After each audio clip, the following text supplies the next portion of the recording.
চেরাগে জান শরীফ পীর ও মুর্শিদ रहनुमा কালান্দার বাবা জাহাঙ্গীর বা ইমান আল সুরেশ্বরী রচিত মারেফতের গোপন কথা নামক বই হতে ৩০তম পরিচ্ছেদ পাঠ করছি। কোরআন ভিত্তিক জাকাত ও সালাতের আলোচনা। সামাজিক ও অর্থনৈতিক বিবর্তনের তথা ক্রমবিকাশের সাথে উৎপাদনের পদ্ধতি এবং বন্টন ব্যবস্থার প্রয়োগ অবশ্যই পরিবর্তন করতে হবে, কিন্তু অভ্যন্তরীণ মূলনীতি সাম্যবাদ অক্ষুণ্ণ রাখতেই হবে। যেমন ধরুন, প্রকৃত জাকাতের নামকরণ করে জাকাত নামক রাষ্ট্রীয় কর। প্রকৃত জাকাতের সংজ্ঞা কখনোই জাকাত নামক করটির ভাব কোরআনে বহন করতে পারে না, কারণ কোরআন হলো মূলনীতি। সেজন্যই জাকাত নামক করটিকে হাদিসে জাকাত শব্দে ব্যবহার করা হয়নি। হাদিস পড়ার সময় লক্ষ্য করবেন, জাকাত নামক করটির ভাব যখনই বহন করছে তখনই উহাকে সাদগা নামকরণ করা হয়েছে। শতকরা ২.৫ টাকার সদগার জাকাত নামক কর আর কোরআনের জাকাত কখনোই এক ভাব বহন করতে পারে না। যেমন ধরুন, ইফতারের কথা ধরা যাক।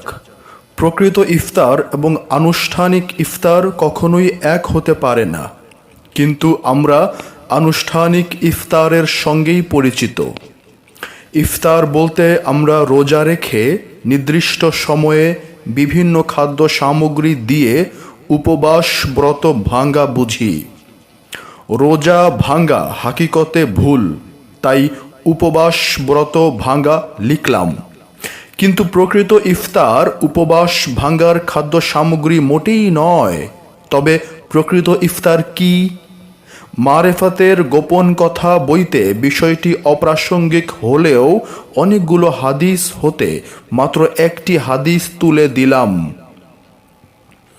রাসূলুল্লাহ আলাইহিসসালাম বলেছেন যে, আল্লাহ বলেছেন, আমার নিকট সবচেয়ে প্রিয় বান্দা সেই ব্যক্তি যে ব্যক্তি সবচেয়ে তাড়াতাড়ি ইফতার করে।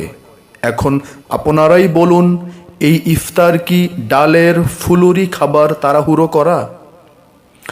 জাকাত কথার অর্থ হল আল্লাহর দেওয়া সমস্ত ধন সম্পদ ও শক্তি এবং চিত্তবৃত্তি তথা নফসের সমগ্র অভিব্যক্তি, চোখ, কান, নাক, বুদ্ধি, ভাষা ইত্যাদি সব কিছু তারই সেবার জন্য তাকে দান করে দেওয়া। এক কথায়, নফসের সামগ্রিক অভিব্যক্তিগুলো নিজ ইচ্ছায় ব্যবহার না করে যার দান তাকেই ফিরিয়ে দিয়ে তারই ইচ্ছা মতো প্রয়োগ ও ব্যবহার করে চলা। এটাই কোরআন হাদিসের জাকাত। আমি আপনাদের কেবল একটি কথাই চিন্তা করতে বলবো যে, বিশ্বাসীর সংজ্ঞার মধ্যে ইহাও একটি শর্ত যে বিশ্বাসী জাকাতের জন্য কর্মতৎপর থাকে। কোরআন জাকাত অর্থ যদি উদ্ধৃত আয়ের শতকরা ২.৫ ভাগ দরিদ্রকে দান করা হয়ে থাকে, তাহলে এটার জন্য কর্মতৎপর থাকার কোনো প্রশ্নই আসে না। বছরের আয়ের হিসেবটা ৫ মিনিটে চুকিয়ে দিয়ে দান করলেই হয়ে গেল, আর সারা বছরের বাকি সময়টুকু তার জন্য কর্মতৎপর থাকার দরকার হয় না। জাকাত নামক রাষ্ট্রীয় খাজনাকে যদি কোরআনে জাকাত বলা হতো, তাহলে গরিব জনসাধারণ জাকাত দানের মহাকল্যাণ হতে সম্পূর্ণরূপে বঞ্চিত হয়ে পড়ে। শুধু তাই নয়, আত্মগ্লানির ম্লান ছায়ায় নিমজ্জিত হয়ে পড়ে। তাছাড়া ইসলামের সাম্যবাদের আদর্শ প্রতিষ্ঠিত হলে শতকরা ২.৫ ভাগ জাকাত দানের কথা তো সেখানে মোটেই থাকে না।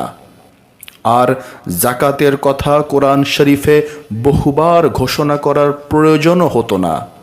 ঠিক যেমন কোরআন এবং হাদিস শরীফে দাস প্রথা বিলোপ করার উদ্দেশ্যে বহু আদেশ দেওয়া হয়েছে এবং দাস প্রথা সমাজ হতে উচ্ছেদ করা মহাপুণ্যের কাজ বলে ঘোষণা করা হয়েছে। যখন দাস প্রথা সমাজ হতে সম্পূর্ণরূপে উচ্ছেদ হয়ে যাবে, তখন দাস প্রথা আর থাকে কোথায়? সেই যুগে ইসলামী রাষ্ট্রে নিঃসম্বল দরিদ্রের সাহায্যের জন্য সাহেবে নেসাব এর ওপর, অর্থাৎ নির্দিষ্ট পরিমাণ সম্পদশালী ব্যক্তির ওপর তার উদ্ধৃত আয়ের 2.5% বাধ্যতামূলক কর রূপে ধার্য করা হতো। এই খাজনার নামকরণ করা হয়েছিল জাকাত।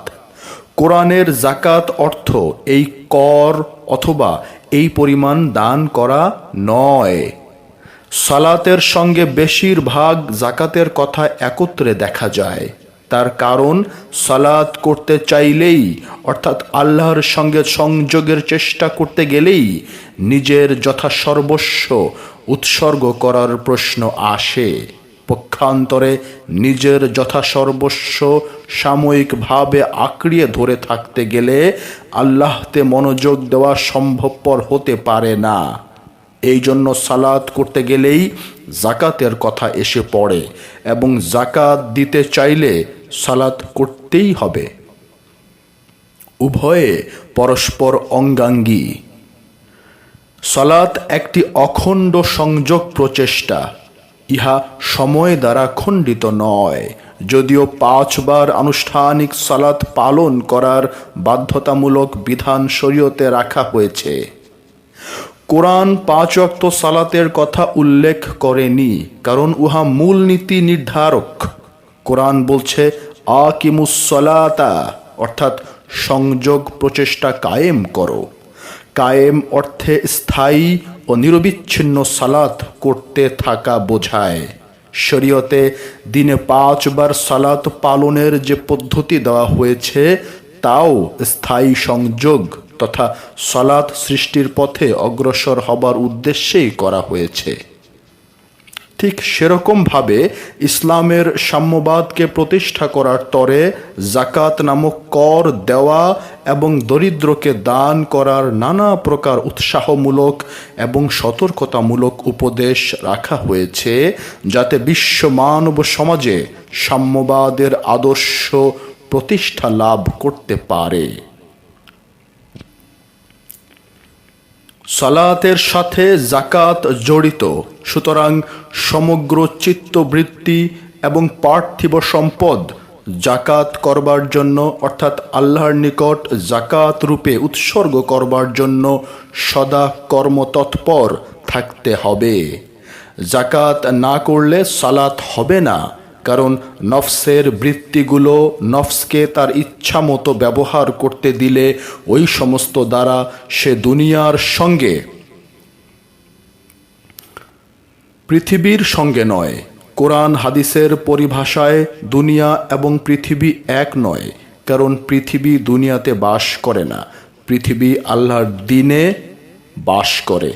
দুনিয়াতে বাস করে শুধু মানুষ এবং জিনের মনটুকু, এমনকি মানুষের অঙ্গ প্রত্যঙ্গগুলোও আল্লাহর দ্বীনে বাস করে ইত্যাদি। সংযোগ স্থাপন করবে এবং দুনিয়ার সঙ্গেই সে দৃঢ়ভাবে আবদ্ধ হবে। ক্রমে সালাত অর্থাৎ আল্লাহর সঙ্গে সংযোগের চেষ্টাও তার থাকবে না। চিত্তবৃত্তির সামগ্রিক অভিব্যক্তি আল্লাহর দাসত্বে তারই ইচ্ছামতো ব্যয় করতে গেলে ওইগুলির ব্যবহার সম্পূর্ণ তারই নিকট ছেড়ে দিতে হয়। এভাবে আপনাকে ছেড়ে ব্যস্ত হয়ে থাকলে বাজে কথা বলার সময় কোথায়?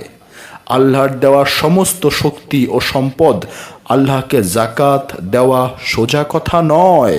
তার জন্য তাকে সবচাইতে তৎমুখাপেক্ষী এবং উদ্গ্রীব হয়ে নিজের চিন্তা শক্তিগুলোকে উৎসর্গ করবার কাজে সবচেয়ে কর্মতৎপর থাকতে হয়। আল্লাহর দিক হতে মুখ ফিরিয়ে যতটুকু দুনিয়ার দিকে নজর দেওয়া হয়, ততটুকু জাকাত দেবার অবস্থা ছুটে যায়। জাকাত করতে চাইলে সর্বদাই কর্মতৎপর থাকতে হয়। এখন আমরা সেই জাকাত নামক করটি নিয়ে আলোচনা করব। জাকাত এবং জাকাত নামক কর, এই দুটোর পার্থক্য এখন সহজেই বোঝা যাবে। ধরুন একটি খুব বড় জাহাজের নাম রাখা হলো পাকিস্তান। তাহলে পাকিস্তান এবং পাকিস্তান নামক জাহাজ দুটো কি একই বলতে পারেন? না, পারেন না, কারণ দুটোর নাম এক হলেও দুটো এক জিনিস নয়। এই জাকাত নামক করটি রাসূলুল্লাহ আলাইহিসসালাতু ওয়াসসালাম চালু করেছিলেন দরিদ্রের সাহায্য ইত্যাদি কয়টি নির্দিষ্ট কাজের জন্য। যখন সাম্যবাদ রাষ্ট্রে প্রতিষ্ঠিত হবে তখন জাকাত নামক করটি আর থাকে না, উহা আপনা হতেই উঠে যায়। কৃতদাসীর ওপর স্ত্রীর মতো যৌন অধিকারের কথা কোরআন ও হাদিস শরীফে স্পষ্ট উল্লেখ রয়েছে। আবার কৃতদাস প্রথা উচ্ছেদ করার ব্যবস্থাও রয়েছে। যখন দাস প্রথা সমাজ হতে উচ্ছেদ হয়ে যাবে তখন কৃতদাসীর ওপর অবাধ যৌন অধিকারের আইন থাকে কোথায়? তাই অত্যন্ত দুঃখের সাথে বলতে হচ্ছে, ইসলামকে ইসলামের দৃষ্টিভঙ্গি দ্বারাই বুঝে নিতে হবে। আপন যুক্তিতর্ক দিয়ে নিজের ইচ্ছা মতো বুঝতে ও বোঝাতে চাইলে চলবে না। তাই জনৈক ব্যক্তি মুচকি হেসে কাঠ মোল্লাকে বলেই ফেললেন, মাওলানা সাহেব, আপনার ইসলাম যন্ত্রে কি সুর বাজে আর আপনি কি গান গাহেন? এই কাঠ মোল্লাদের বেসুরা গানের আওয়াজে বিশ্ব মানবের দুয়ারে ইসলাম বোবা হয়ে আছে। এই বেসুরা গানের জোর করে গাওয়া দেখে কোটি কোটি দেশপ্রেমিক নাস্তিকে পরিণত হচ্ছে। আই রিপিট, এই বেসুরা গানের জোর করে গাওয়া দেখে কোটি কোটি দেশপ্রেমিক নাস্তিকে পরিণত হচ্ছে। কিন্তু তার জন্য দায়ী কারা? কাঠমোল্লারা না দেশপ্রেমিকেরা? না উভয়ই? মূলনীতি ফেলে দিয়ে শুধু পূর্ববর্তীদের প্রয়োগ ব্যবস্থা অন্ধের মতো অনুকরণ করলে ভুল হবে। ইহা ইসলামের অনুসরণ না হয়ে অনেক ক্ষেত্রে বিরুদ্ধচারণ রূপে কাজ করবে। ইসলামের মূলনীতির পরিচয়ের অভাবে এবং পরিবর্তিত সমাজ ব্যবস্থার উপর উহা প্রবর্তন করার সুষ্ঠু জ্ঞানের অভাবে আধুনিক যুগে ধর্মকে একদল লোক রাষ্ট্রীয় ব্যাপারে অপ্রযোজ্য মনে করে থাকেন। তাদের মতে ধর্ম নাকি একেবারেই ব্যক্তিগত বিষয়। তাই ধর্ম মধ্যযুগের অপবাদে তাদের কাছে এক প্রকার কলুষিত হয়ে গেছে। কেউ হয়তো প্রশ্ন করবেন, ব্যক্তি মালিকানাকে সমাজ ব্যবস্থার একটি ভিত্তিরূপে স্বীকৃতি দেওয়া হয়েছে বলেই কোরআন শরীফে মৃত ব্যক্তির পরিত্যক্ত সম্পদ বন্টনের ব্যবস্থা দেওয়া হয়েছে। সুতরাং সেখানে সমবন্টনের কোনো স্থান হতে পারে না। উত্তর, ব্যক্তি মালিকানার স্বীকৃতি কোরআন কখনোই দেয়নি। উহা আমাদের দৃষ্টি বিভ্রম হয়ে দড়িকে সর্প মনে করে নিচ্ছি। হযরত মুয়াবিয়া রাদিয়াল্লাহু তাআলা আনহু এর তৈরি করা রাজতন্ত্রের বিরাট পাথরখানা 1300 বছর ধরে সাম্যের আদর্শকে চাপা দিয়ে রেখেছে। সেই পাথরে চাপা সাম্যকে আর উঠিয়ে আনা যাবে না ভেবে পাথরটাকেই ইসলামের আদর্শ বলে ধীরে ধীরে আমাদের মনে দানা বেঁধে উঠেছে, যার ফলে ইসলামের নীতিটাকে সমাজে কিভাবে প্রতিষ্ঠা করতে বলেছে তা এক প্রকার নেশাখোরের মতোই ভুলে আছি। ইসলামের বস্তু বন্টন ব্যবস্থার মৌলিক নীতির আলোতে বিচার করলে সম্পত্তির মালিকানা ব্যক্তির হাতে তুলে দেওয়া হয়নি। আল্লাহর ওপরই এই মালিকানা তথা ওনারশিপ দেওয়া হয়েছে। নিজের খেয়াল খুশি মতো ভোগ ও অপচয়ের অধিকার তখনই একটু না একটু মাথা চাড়া দিয়ে উঠবেই যখন মানুষকে মালিকানার অধিকার দেওয়া হয়। তাই কোরআনে বহুবার আমাদেরকে শুনিয়ে দেওয়া হয়েছে মালিক একমাত্র আল্লাহ, অর্থাৎ মানুষ মালিক নয়। ইসলামের প্রথম যুগে ছিল একান্তভাবে পরিবার কেন্দ্রিক সমাজ। পিতামাতাই ছিলেন এক একটি পরিবারের প্রধান উপদেষ্টা এবং চালক। তারা ভক্তির পাত্র ও গুরুজন রূপে বিরাজ করতেন। তারা অভিজ্ঞ চালক এবং যোগ্য উপদেষ্টা এবং তার সাথে পারিবারিক আয় ব্যয়ের অধিকারীও তারাই হতেন।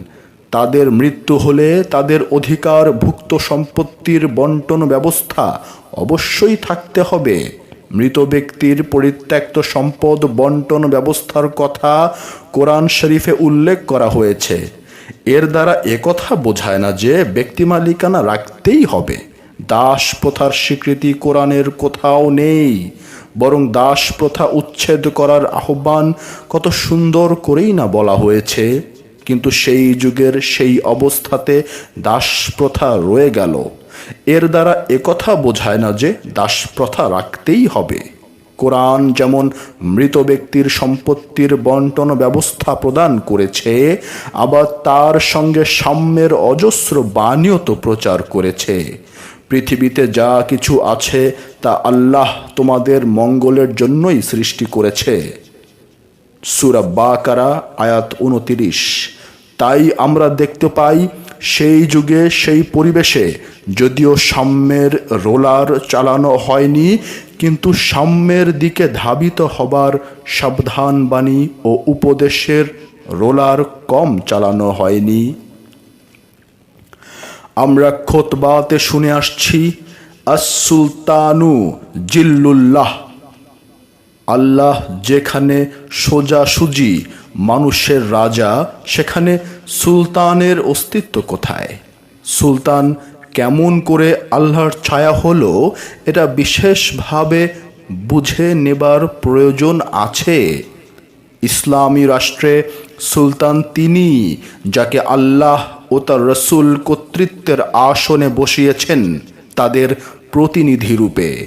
সুলতান অর্থ হলো ক্ষমতার অধিকারী। এই ক্ষমতা জাহের ও বাতেনের মিলিত ক্ষমতা। এরূপ সুলতান নিজের ইচ্ছায় রাষ্ট্রের চালক রূপে অধিষ্ঠিত নন। আফসোস, সুলতান শব্দটির অপপ্রয়োগ করে আত্মকেন্দ্রিক দুনিয়াদার রাজাগণ নিজেদের শাসন ব্যবস্থা কায়েম রাখার জন্য খুতবার মধ্যে মসজিদ ঘরে আমাদেরকে তাদের পক্ষে এই নেশা পান করিয়ে ভুলিয়ে রেখেছে। এই ভুলের নেশায় আর কতকাল আমরা মাতাল থাকব? খেলাফত ভেঙে যাবার পর খলিফা নামধারী রাজারা কোনো আলেমকে স্বাধীনভাবে খুতবা পাঠ ও প্রচার করতে দেয়নি। তাই সত্যিকার আলেম প্রায় নির্যাতিত ও নিহত হয়েছে। এই সমস্ত খলিফা নামধারী রাজাদের হাতে। খেলাফত ভেঙে যাবার পর হতে আজ পর্যন্ত মুসলিম জাহান রাজতন্ত্রের এই কালিমা বহন করে চলছে। শাসকগণ তথাকথিত কাষ্ঠ আলেমদের সমর্থনের সাহায্য নিয়ে স্বেচ্ছাচারিতা কায়েম করে চলেছে। মুসলিম রাষ্ট্রের শাসনভার গ্রহণ করা একটি আপদ বিশেষ।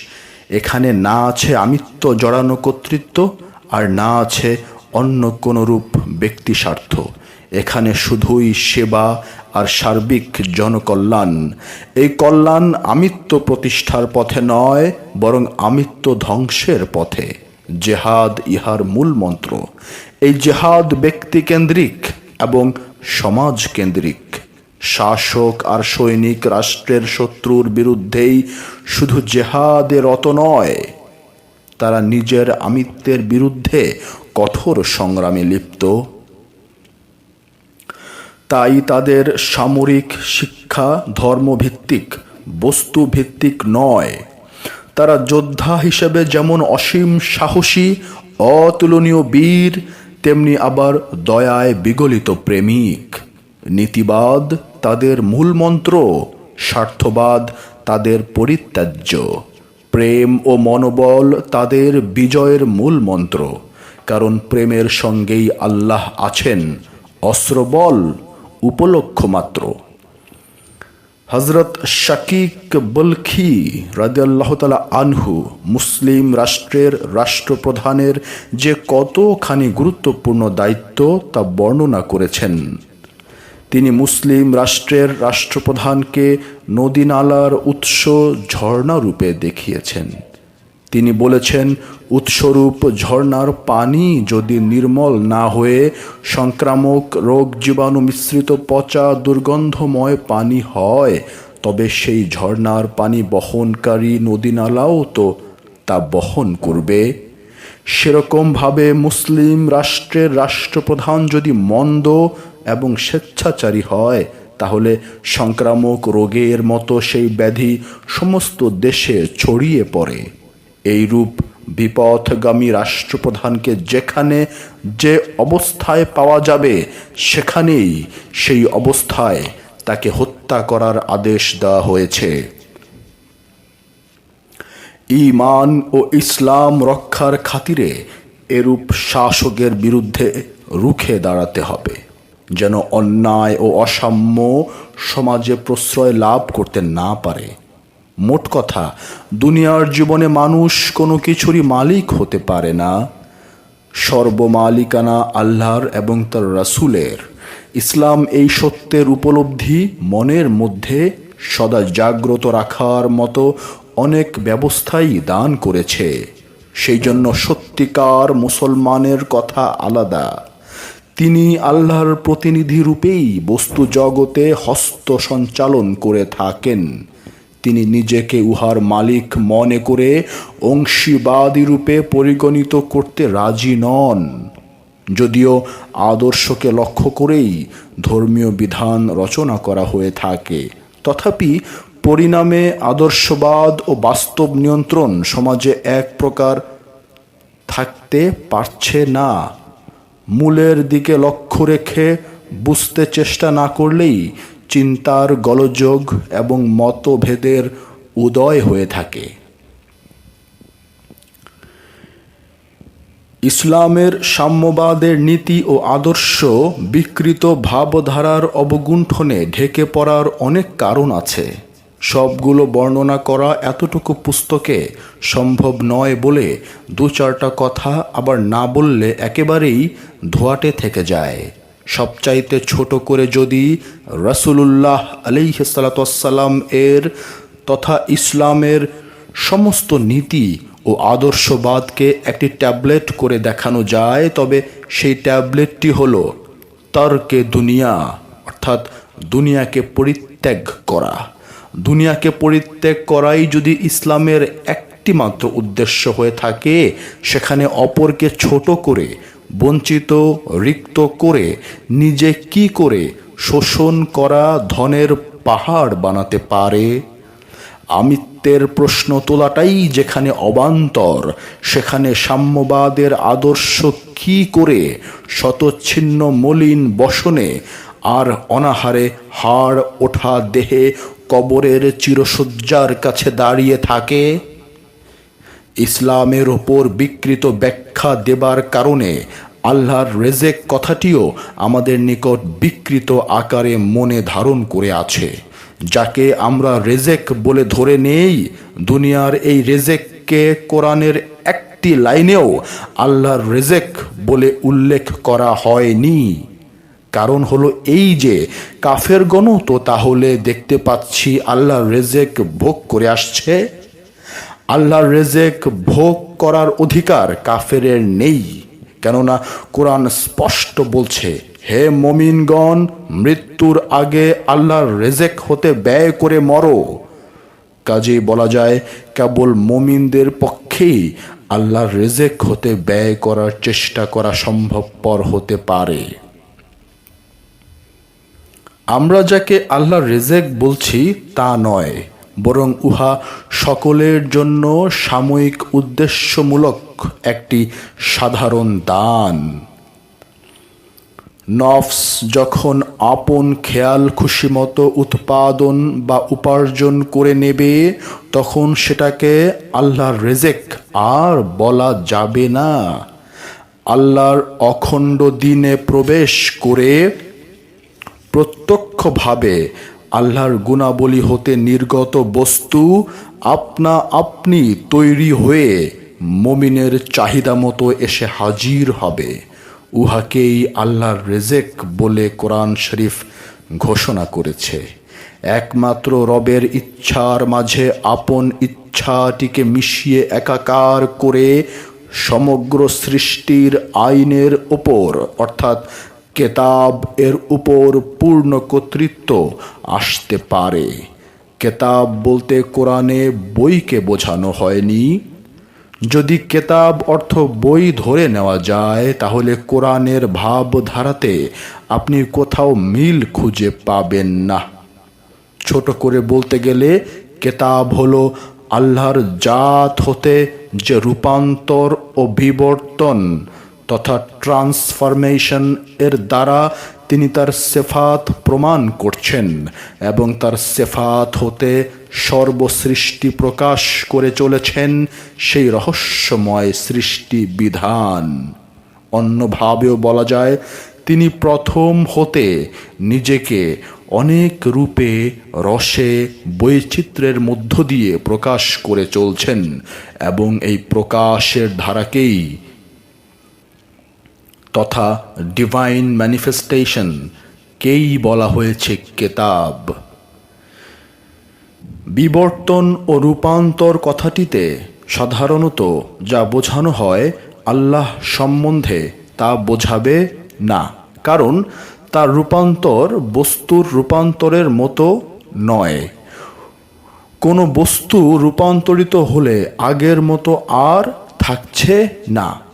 আল্লাহর প্রথম এবং পূর্বের অবস্থা অথবা যে কোনো অবস্থা অপরিবর্তিত থেকেও তাহা হতে তার সেফাতের উদ্ভব হয় এবং সেসব সেফাত হতে অসীম রূপান্তর হয়ে থাকে। তিনি নব নব জালুয়া ও শানের মধ্যে সর্বদা নব নব রূপে বিকশিত হয়ে থাকেন। কোরআন অর্থাৎ তিনি যে নিজেকে প্রকাশ করে ছুটে চলছেন, সেই ছুটে চলার গতির একটি সেকেন্ডের কোটি বিলিয়ন ভাগ করা সময়টুকুতে যে কোটি বিলিয়ন নতুন নতুন রূপ দেখিয়ে যাচ্ছেন, সেই রূপ বৈচিত্র্য আর তিনি কোনোদিনও দেখাবেন না। এখানেই তার নব নব রূপে বিকাশ হবার স্বাক্ষর। নফসের আমিত্বহারা অবস্থায় যে রেজেক নফস উপভোগ করে, উহাকেই বলা হয়েছে আল্লাহর রেজেক। আল্লাহর ওপর চরম নির্ভরের দ্বারাই কেবল আল্লাহর রেজেক পাবার অবস্থা হতে পারে।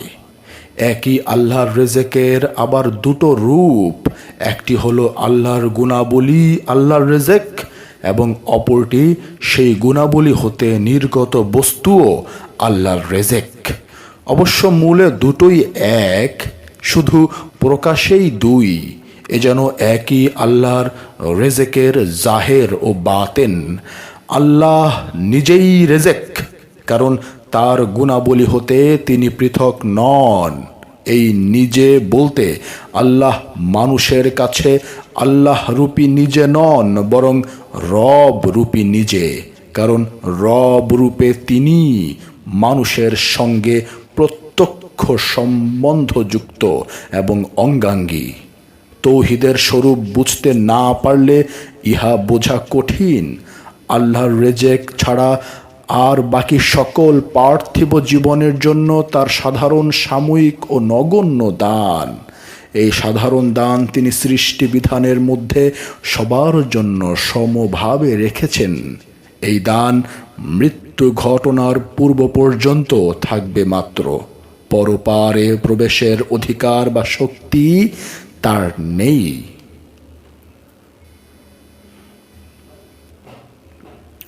আল্লাহর রেজেক সম্বন্ধে বলতে গিয়ে অধিকাংশ কোরআন এর অনুবাদকারী বলেন, অন্যের অধিকারে হাত না দিয়ে ন্যায়সঙ্গতভাবে উপার্জন করে উহা হতে ন্যায়সঙ্গতভাবে ব্যয় করার নাম আল্লাহর রিজেক হতে ব্যয় করা বোঝায়।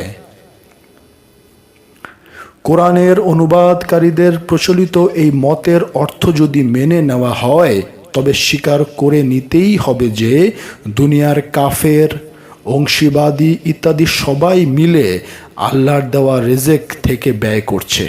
এমনকি কমিউনিস্ট দেশগুলো তাদের সমাজ হতে আল্লাহর রিজেক ব্যয় করার যে প্রয়োজনীয়তা আছে উহা উচ্ছেদ করে দিয়ে তার চেয়ে অনেক উন্নত অবস্থায় দাঁড়িয়েছে। সুতরাং কোরআন এর আইন মোতাবেক যিনি মমিন সেইরূপ উচ্চ মর্যাদা সম্পন্ন ব্যক্তিকে আল্লাহর রিজেক হতে ব্যয় করার আদেশ দেবার কোনো মানেই হয় না। আরও মজার বিষয় হলো, কোরআনের অনুবাদকারীগণ কোরআনে উল্লেখিত ব্যয় করা কথাটিকে অনেকটা হাতিকে নদীতে ফেলে নদীর রচনা লেখার মতো অর্থ করেন দান খয়রাত করা। কিন্তু আফসোস, এই ক্ষেত্রেও অনুবাদকারীদের মুক্তি নেই, কারণ কমিউনিস্টগণ গরিবদেরকে এমন সুন্দরভাবে দান করার ব্যবস্থা করেছে যে দান করার প্রশ্নই সমাজ হতে উঠিয়ে দিয়েছে। দান বলতে যা বুঝি তা পুঁজিবাদের জন্য একটি বিলাসিতা। এর কোনোই স্থান ইসলামে নেই। অতি দুঃখের সাথে বলছি, কোরআনের শব্দকে কোরআনের পরিভাষার অর্থের বাইরে এনে নিজের খেয়াল খুশির মতো অর্থের মিল খুঁজলে চলবে না, ভুল হবে। এবং এই মারাত্মক ভুলের বিশ্রী রূপ দেখে আরবি ভাষা না জানা কত প্রেমিক স্রষ্টার আস্থাতে ভারসাম্য রাখতে পারছে না। পার্থিব জীবনে আল্লাহর সন্তোষের মাধ্যমে কেতাবকে হস্তগত করে বেহেস্তের খানা খাওয়া এবং বেহেস্তের সম্পদ ব্যয় করার নাম হলো আল্লাহর রিজেক খাওয়া এবং আল্লাহর রিজেক হতে ব্যয় করা।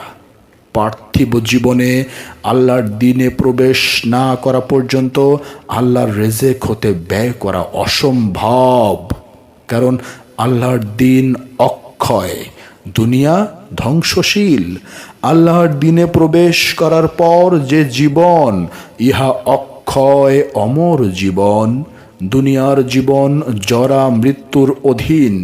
মরার আগে মরে যাবার অর্থই হলো দুনিয়া হতে ছুটে আল্লাহর দ্বীনে আশ্রয় নেওয়া।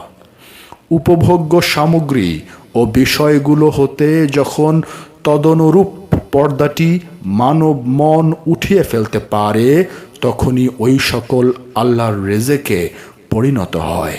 সুতরাং তাগুত ও আল্লাহর রিজেকের মাঝখানে যে প্রভেদ, উহা সৃষ্টির কোনো বস্তুর মধ্যেই অবস্থান করে না, উহা অবস্থান করে মানুষের মনে।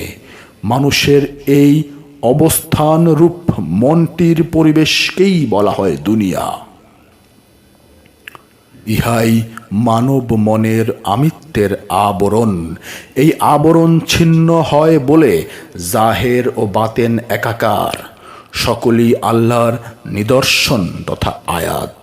সকলই একক অখণ্ড অস্তিত্বের সঙ্গে নূরে মোহাম্মদীর আলোয় এক সূত্রে সংযুক্ত। দুই তখন বিদায়, তৌহিদ তখন প্রতিষ্ঠিত। এই পর্যায়ের মানুষের মাঝে তখন দুই সমুদ্র সম্মিলিত, সৃষ্টি ও স্রষ্টা এক সূত্রে গাথা। ইসলাম ধনদাস, পুঁজিবাদী তথা বর্জুয়াদেরকে যতটুকু ঘৃণা এবং অবজ্ঞা প্রদর্শন করেছে, ততটুকু ঘৃণা এবং অবজ্ঞা দুনিয়ার আর কোনো ইজম করেনি। সেই জন্যই সোনা রূপার লোভী ধনদাসেরা পুতুল পূজা করছে বলে কোরআন ঘোষণা করেছে, সূরা ইব্রাহিম রুকু 6। ইসলাম মাটির পুতুল তৈরি করে দেবতার আসনে পুজো করাটাকে যতটুকু ঘৃণা করেছে, ঠিক ততটুকু ঘৃণা করেছে সোনা রূপার বিশ্রী মোহে পড়ে তারই প্রতি লালায়িত থাকাকে। সোনা রূপার এই বিশ্রী মোহকে কোরআন পুতুল তৈরি করে দেবতার আসনে পুজো করা বলে ঘোষণা করেছে। এখন প্রশ্ন হলো, শুধু কি পুঁজিবাদের ওপরই ইসলাম ঘৃণা প্রদর্শন করছে? ইসলাম দারিদ্রতা তথা অভাবকে ঘৃণা করছে, কারণ এই দারিদ্রতা মানুষকে কুফরের দিকে ধাপে ধাপে নামিয়ে ছাড়ে। তাই রসুলুল্লাহ আলাইহিসসালাম বজ্র কঠিন কণ্ঠে ঘোষণা করেছেন, কাদাল ফাকরু আইয়াকুনা কুফরা, অর্থাৎ অভাব কাফিরের কারণ হবার উপক্রম হয়ে দাঁড়ায়। এর কারণ হলো, মানুষ যখন নিজেকে এক মুঠো ভাতের মুখাপেক্ষী দেখতে পায়, জীবন দ্বীপ চিরতরে নিভে যাবার যে কাতর গোংরানির অসহ্য যন্ত্রণা, সে তখনই মর্মে মর্মে অনুভব করে যখন অভাবের তাড়না তার কাছে এসে দাঁড়ায়। ছোট ছোট ছেলেপুলে ক্ষুধার তীব্র যন্ত্রণায় অসহায় আহত পাখির মতো ছটফট করে মানুষের পিতার পানে যখন ফ্যাল ফ্যাল করে চেয়ে থাকে, যুবতী কন্যার দেহ ছড়ানো লজ্জার আলপনা যখন এক টুকরো শতচ্ছিন্ন শাড়ি আর ঢেকে রাখতে না পেরে মানুষ পিতার কাছে ফরিয়াদ জানায়, মানুষ পিতা তখন হাড় ওঠা বুকটা উঁচিয়ে ছোটে দুমুঠো খাদ্যের জন্য কাজের খোঁজে। কিন্তু সারাটি দিনের অক্লান্ত চেষ্টা করেও যখন দুমুঠো খাদ্যের জোগাড় করতে পারল না, অথচ পৃথিবীর বুকে রাশি রাশি ধনসম্পদ চারিদিকে ধনদাস আর বুর্জুয়ারা আঁকড়িয়ে ধরে সর্বময় ভোগবিলাসে নিজেদেরকে ডুবিয়ে রেখেছে। ধনদাসদের বিলাস বহুল হোটেলগুলোতে স্তূপীকৃত খাদ্যদ্রব্য পড়ে রয়েছে, কিন্তু মানুষ পিতা তার পুত্র কন্যার জন্য দুমুঠো খাদ্য সংগ্রহ করতে পারল না। তখন মানুষ পিতার পক্ষে স্রষ্টার ঘোষণা আমার কাছে সব সমান আত্মবিরোধী তথা গোজামিল বলে মনে হয়, এবং মানুষ পিতা যখন দেখতে পায় ওই ধনদাসেরা মাথায় টুপি আর তথাকথিত ইসলামের পোশাক পরে তাড়াতাড়ি অজু করে মিলাদ ও ধর্মসভায় যোগ দিয়ে আল্লাহ রাসূলের প্রতি বিগলিত প্রেমের ধারা ছোটায়, তখন সে অবিশ্বাসীর নীতির সোপানে ধাপে ধাপে নেমে পড়ে।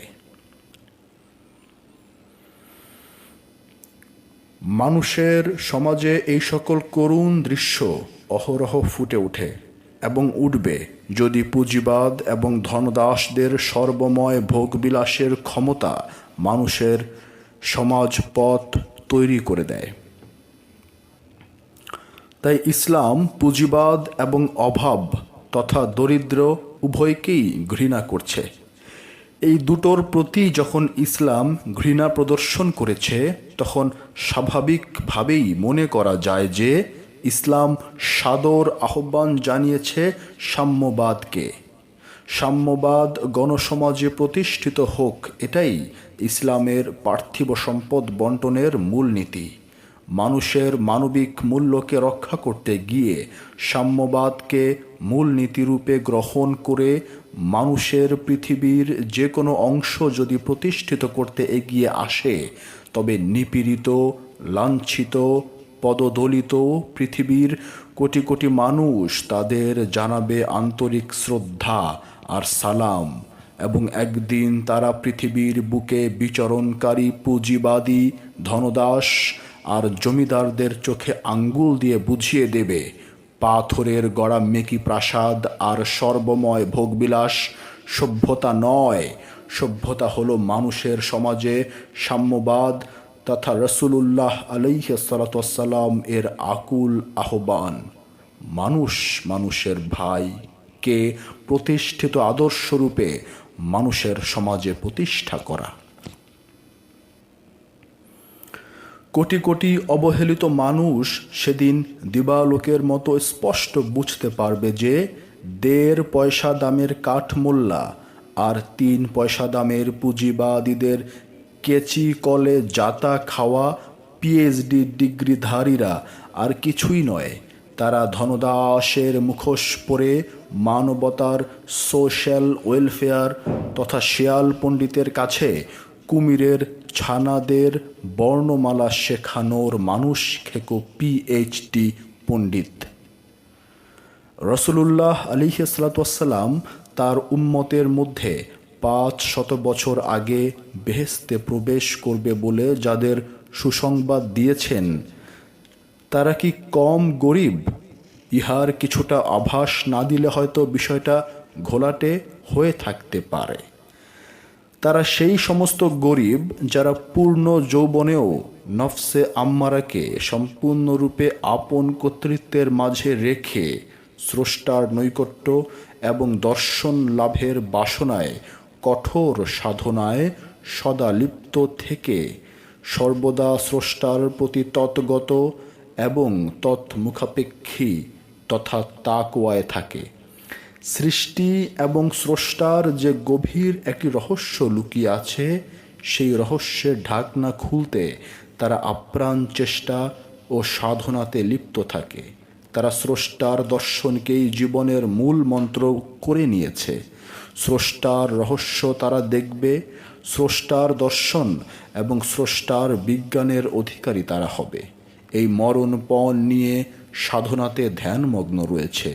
তাদেরকে স্রষ্টা যত রকম ব্যথা বেদনার জ্বালা দিয়েই পরীক্ষা করুন না কেন, তারা তাদের সংকল্পে থাকে অটল।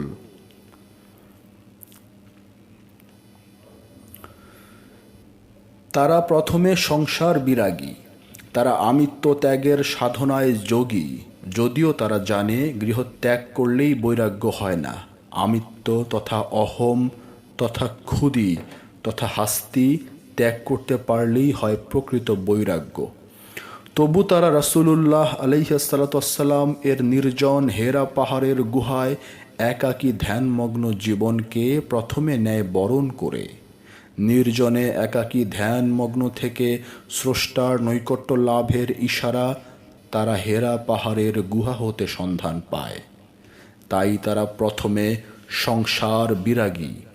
স্রষ্টার দর্শন পেলে স্রষ্টার আদেশেই তারা সংসারে প্রবেশ করে। তাই সংসারে থেকেও তারা যোগী, কর্মে লিপ্ত থেকেও তারা নির্লিপ্ত। তারা তাদের নফসকে সম্পূর্ণরূপে লোভমুক্ত করে সংসারকে তাদের দাস করে নিতে পেরেছে। তারা নিঃশঙ্ক ও মুক্ত, দুনিয়া তাদের পরিত্যাজ্য। স্রষ্টার একক অখণ্ড দিনে তাদের বাসস্থান। তাই তারা সংসারের দাস নয়, তারা ধ্যানী ও কর্মবীর। তাই বিশুদ্ধ কর্মযোগে দুনিয়াকে তারা মসজিদ বানিয়ে নিয়েছে। কর্ম হয়েছে তাদের ধ্যান, আবার ধ্যান হয় কর্মে রূপান্তর। বাতেন হয় জাহেরে আত্মপ্রকাশ, কারণ ইহকাল এবং পরকালের ভেদ তাদের ভেঙে গিয়েছে। এরাই রাসূলুল্লাহ আলাইহিসসালাম এর বর্ণিত ৫০০ বৎসর আগে বেহেশতে প্রবেশ করার সুসংবাদপ্রাপ্ত গরিবের দল। এরা তথাকথিত দুনিয়ার বিচরণকারী বানিয়ে নেওয়া দরিদ্র পীড়িত গরিব নয়।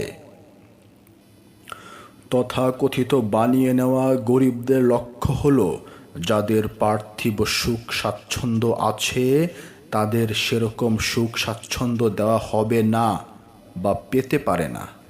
আমাদের মতো গরিবের দাবি হলো যাদের আছে তাদের সঙ্গে নিজেদেরও সমান আছে বলে স্বীকৃতি দেওয়া। আমরা নাই এর লাইনে থাকবো কেন? তাই আছে আর নাই নিয়েই দুনিয়ার প্রায় সকল মানুষের মাঝে দ্বন্দ্ব আর ঝগড়ার সৃষ্টি হয়। তাই এই আছে আর নাই এর দ্বন্দ্ব, বৈষম্য আর ঝগড়ার চিরসুন্দর সমাধান ইসলাম দিয়ে রেখেছে সাম্যবাদের মাধ্যমে।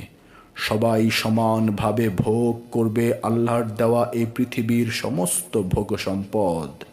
তাই কিছু সংখ্যক আছেওয়ালাদের যেমন ইসলাম ঘৃণা করেছে, তেমনি আবার নাইওয়ালা তথা বানিয়ে দেওয়া গরিবদেরকেও ঘৃণা করেছে। কারণ দুটো পরস্পর বিরোধী নীতির বৈষম্য পৃথিবীর বুকে কখনোই সাধারণ শান্তি দিতে পারে না। এই দুটো শ্রেণীর রক্তক্ষয়ী সংগ্রাম যুগে যুগে মহাকালের ইতিহাসকে কলঙ্কিত করে রাখে বলে ইসলাম ঘোষণা করছে সাম্যবাদ তথা মানুষ একে অপরের ভাই। ইসলামের পার্থিব সম্পদ বন্টনের বেলায় কেউ বড় নয়, কেউ ছোটও নয়, সবাই সমান।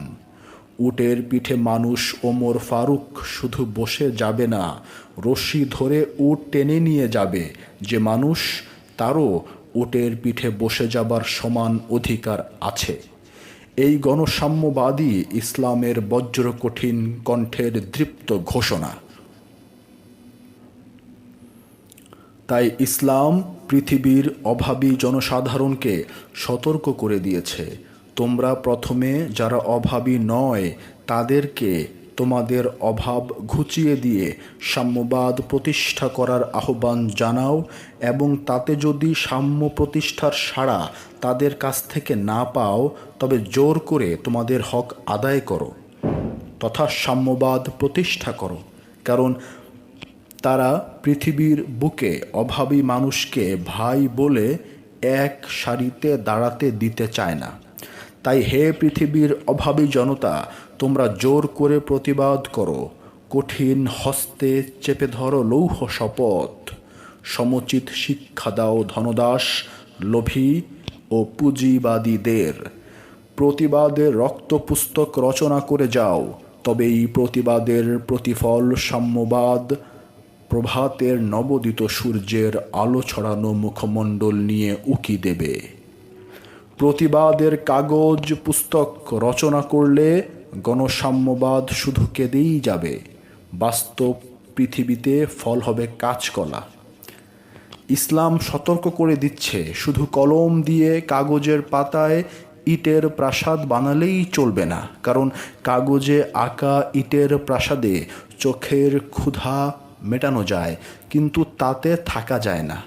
থাকার প্রাসাদ বানাতে হলে ইট, বালি, সিমেন্ট ইত্যাদি নিয়ে হাড় ভাঙা খাটুনি দিয়ে সরজমিনে প্রাসাদ বানাতে হবে, না হলে প্রাসাদে থাকা স্বপ্নই থেকে যাবে, বাস্তবে আর তার রূপ নেবে না। ঠিক সেরকম কাগজের বই দিয়ে প্রতিবাদ করে সাম্য আসতে পারে না। কারণ কোরআন শরীফে আল্লাহ আমাদেরকে যে সতর্ক করে দিয়েছেন, আমরা যদি আমাদের জীবন ব্যবস্থার পরিবর্তন করতে শত বাধা বিঘ্ন অতিক্রম করে মানুষের মানবিক শাসন সাম্যবাদ প্রতিষ্ঠার তরে এগিয়ে না আসি, সংগ্রাম যদি না করি, জেহাদি মনোবল নিয়ে মানুষের গড়া মেকি বৈষম্যের প্রাচীর লাথি মেরে ভেঙে না দেই, তবে আল্লাহ আমাদের জীবন ব্যবস্থার কোনোই পরিবর্তন করবেন না। আল্লাহকে অপবাদ দেবার সুযোগ আর এখানে রইল না। আল্লাহ আমাদেরকে পরোক্ষভাবে পাশবিক শক্তিকে সমাজ হতে নির্মূল করার তরে আপন পায়ে দাঁড়াতে বলেছেন। সমাজের মেকি বৈষম্য উচ্ছেদ করে সাম্য প্রতিষ্ঠার আশা আর কল্পনা নিয়ে বোকার মতো হা করে থাকলে বৈষম্যের বিশ্রী কলহের অবসান হবে না। আর আল্লাহর সাম্যবাদকে দাওয়াত খাওয়া মিষ্টির বাসনখানার মতো হাতে তুলে দেবেন না। কোরআনের তফসির শুধু কালির আগা কাগজে রেখে দিলেই তফসির হয় না। কোরআন তফসির তখনই হয় যখন মানুষ তার নিজের জীবনটাকে তফসির করতে পারে, যখন মানুষ অন্যায়, শোষণ, জুলুমের মূল ভিত্তিগুলোকে কেটে ফেলার তরে জেহাদি মনোবল, জেহাদি ঐক্যের আদর্শে অটুট ভাতৃবন্ধনে আবদ্ধ হয়ে হানবে আঘাতের পর আঘাত, যখন ধনদাসদের নির্মম শোষণের বিরুদ্ধে প্রতিটি ঘরে ঘরে প্রতিবাদের অগ্নি দাউ দাউ করে জ্বলে উঠবে, যখন মানুষ কারবালার হজরত হোসাইনের আদর্শকে বুকে ধারণ করে শোষক আর শোষণের বিরুদ্ধে বিরামহীন সংগ্রাম চালিয়ে যাবে, সেদিন পৃথিবীর বোবা ভাষা শোষিতদেরকে বলে দেবে এরই নাম শোষণের বিরুদ্ধে ইসলামী জেহাদ। ইসলামের অর্থনৈতিক ব্যবস্থার বাস্তব প্রতিফলন হল একটি অবশ্য পালনীয় খণ্ড অঙ্গ, অর্থাৎ প্রয়োজনীয় সব কয়টি অঙ্গের মধ্যে একটি অঙ্গ, অর্থাৎ পুরোটা নয় তথা অখণ্ড নয়। যদিও ইসলামের মূল দৃষ্টিভঙ্গির দর্শনে বস্তুবাদের স্থানকে অতি তুচ্ছরূপে পরিগণিত করেও তুচ্ছতার মামুলি লেবেল এটিকে দেয়নি, কারণ তার প্রধান কারণ হলো মানুষকে যত উপদেশ আর আদেশই দেওয়া হোক না কেন, মানুষ স্বভাবতই বস্তুবাদের সঙ্গে সাংঘাতিকভাবে জড়িয়ে আছে। বস্তুর মাঝেই মানুষের বিচরণ, স্থিতি এবং অবগাহন। তাই তাহার প্রতি তাচ্ছিল্যের দৃষ্টি প্রদর্শনের উপদেশগুলো প্রায় বেকার হয়ে পড়ে। বস্তুর ঊর্ধ্বে বস্তুতে বাস করে চিন্তা করা প্রায় বেশিরভাগ মানুষের পক্ষে এক প্রকার অসম্ভব। তাই ইসলামের দেওয়া বস্তু বন্টনের সঙ্গে নিজের চিন্তাধারাকে রাঙিয়ে নিতে বলা হয়েছে। একটি উপদেশ চরম এবং অপরটি হলো মধ্যম, এবং সাধারণটি হলো সবার জন্য দলগতভাবে প্রযোজ্য। আসলে সত্যি বলতে কি, ইসলামের দর্শন এসবের অনেক ঊর্ধ্বে। মানুষ কি করে স্রষ্টার নৈকট্য লাভ করতে পারে, এবং এই নৈকট্য লাভই হলো চরম পাওয়া, এবং ইহাই ইসলাম। এই নৈকট্য লাভের সৌভাগ্য যাদের হয়েছে, তাদের চিন্তাধারা এমনভাবে অবহেলিত হয়েছে যে উহার অনেক ঐতিহাসিক দৃষ্টান্ত পীর অলিদের জীবনী পড়লেই জলের মতো পরিষ্কার হয়ে যায়। কারণ বস্তুর ভাগ বাটোয়ারা নিয়ে মানুষ এত উৎসাহ আর উদ্দীপনা প্রদর্শন করে যে শত উপদেশের মাঝেও উহার গতি কলুষতার দিকে গড়িয়ে যেতে চায় জলের ধর্মের মতো। প্রবৃত্তির ধর্ম আর জলের ধর্ম প্রায় একই ধারার মতো, যদিও দৃশ্যত দুইটি পৃথক মনে হয়। বস্তুর প্রাচুর্যতায় প্রবৃত্তির বন্ধনগুলো দৃঢ়তা প্রকাশ করে এবং ইহা নানা রকম সামাজিক রোগের জন্ম দেয়। সেই রোগগুলোর কয়টির নাম হলো স্বার্থপরতা, আমিত্বের দৃঢ়তা প্রকাশ, অহংকার, তুচ্ছ জ্ঞান করার পাশবিক প্রবৃত্তি, শোষিত মানুষের ফরিয়াদের পাথরের মতো চরিত্রের কঠিনতা প্রকাশ পাওয়া, প্রতারণার চালবাজির উদ্ভব, অপরকে কি করে ঠকানো যায় তার চিন্তা মনে মনে তৈরি করা, বন্য শক্তির প্রচণ্ড ঝড়ে কোমলতার গাছগুলো ভেঙে পড়া ইত্যাদি যত রকম ভাষার গাঁথনিতে পরিষ্কার করে বুঝিয়ে দেওয়া হোক না কেন, তবু প্রবৃত্তির চাওয়ার শেষ হয় না। অনেকে মৃত্যু শয্যায় অবধারিত মৃত্যুর মুখোমুখি হয়েও আরও চাই, আরও যদি হতো, এই আক্ষেপ আর হতাশা নিয়ে পৃথিবীর থেকে নেয় চিরবিদায়। যে চাওয়ার চেয়ে অনেক বেশি পেয়েও চাওয়ার হাজার জিহ্বাগুলো লক লক করে গজিয়ে ওঠে এবং মৃত্যুই ইহার উপসংহার টেনে দেয় আফসোসের ভাষায়। ইহাকেই কোরআন হাবিয়াতে স্থিতি লাভ করবে বলেছে। কারণ হাবিয়ার বৈশিষ্ট্য হলো যে এই জাহান্নামের তলা নেই, অর্থাৎ ফেলে দিলে কেবল পড়তেই থাকবে, তলাতে অবশেষে আশ্রয় নিতে পারে না। কারণ ইহার তলা থাকলে তো তলায় আশ্রয় নেবে। চাওয়ার যেমন তলা থাকে না, হাবিয়ারও তেমন তলা নেই। আক্ষেপের আর্তনাদের নাম রাখা হয়েছে ওয়াইল নামক জাহান্নাম। জাহান্নাম বাহিরে আছে কিনা জানি না, তবে থাকলেও থাকতে পারে। তবে জাহান্নাম যে আমাদের অভ্যন্তরে অবস্থান লাভ করছে, ইহাতে কি এই বর্ণনা দেবার পরও প্রশ্ন করার কিছু থাকতে পারে? জাহান্নামের আগুন দেখতে কেমন? জাহান্নামের আগুন কি কি জ্বালিয়ে পুড়িয়ে দেয়? জাহান্নামের আগুন কি তা কি তোমরা জানো? জাহান্নামের আগুন এমনই এক আজব আগুন যা সাধারণ আগুনের মতো ঘর বাড়ি জ্বালায় না, কাপড় চোপড় পোশাক পরিচ্ছদ জ্বালায় না, এমনকি মানুষের দেহটিকেও জাহান্নামের আগুন জ্বালায় না বা জ্বালাতে পারে না। জাহান্নামের আগুন কেবলমাত্র একটি জিনিস জ্বালায় এবং জ্বালাতে পছন্দ করে, আর সেটি হলো মানুষের অন্তর। অন্তরের জ্বালার দহনের তীব্রতা কত ভয়াবহ, কত মারাত্মক, কত বেদনাদায়ক এবং কত প্রচণ্ড রূপ নিতে পারে তা সমাজ জীবনে আমরা অহরহ দেখতে পাই। এই অন্তরের প্রচণ্ড দহনে মানুষ কতটুকু দিশেহারা হলে নিজেকে নিজেই খুন করে ফেলে, যাকে বলা হয় আত্মহত্যা। পৃথিবীর বড় বড় প্রাচুর্যতার দেশের বড় বড় ধনীরা, যাদের বৈষয়িক অভাব অনটনের প্রশ্নই ওঠে না, তবু কোন দহনে, কোন জ্বালায় আত্মহত্যা করে? এই অন্তর্জালার বোবা দহনে কত মানুষকে মানসিক ভারসাম্য হারিয়ে পাগলা গারদে যেতে হয়। তার রিপোর্ট পেশ করতে গেলে এদের সংখ্যা হবে ভয়াবহ রূপে অনেক। এই আগুনের দাহ কিন্তু বাহির হতে কিছুই বোঝা যায় না, দেখলেই মনেই হবে না যে এর ভেতর দহনের প্রচণ্ড জ্বালা দাউ দাউ করে জ্বলছে বোবার মতো।